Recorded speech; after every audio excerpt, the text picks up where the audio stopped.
kasih dan keadilan bertemu. Sama seperti kasih kepada Allah dalam pandangan Kristiani menyatu dengan kasih kepada sesama, sampai-sampai tidak mungkin lagi dipisahkan, demikian pula kasih dan keadilan bertemu dan dalam prakteknya pun identik. Bagaimana kalian bisa mengasihi seseorang dan di saat yang sama memperlakukannya dengan tidak adil? Cobalah jauhkan unsur keadilan dari kasih, dan di situ kalian hanya akan menghancurkan kasih. Kalian tidak memiliki kasih jika orang yang dikasihi tidak dipandang sebagai orang yang harus dihormati martabatnya.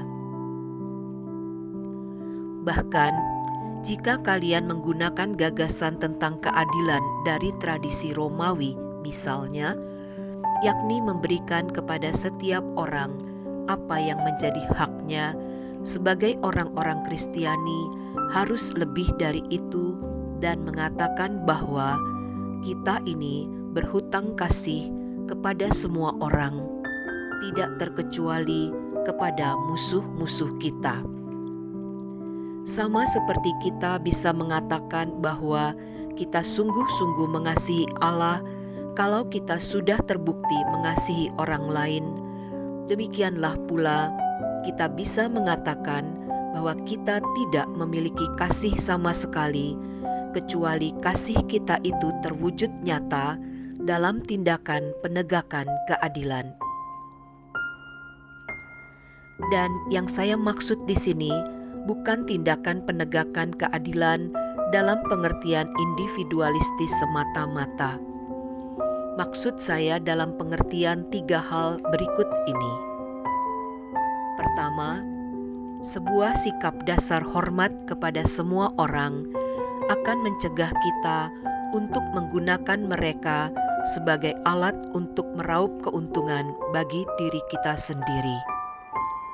Kedua, sebuah tekad yang kuat untuk tidak mengambil untung atau tidak membiarkan diri kita diperbudak oleh posisi kekuasaan yang berasal dari privilese. Karena jika kita berbuat demikian, bahkan secara pasif sekalipun, kita sama saja melakukan penindasan secara aktif.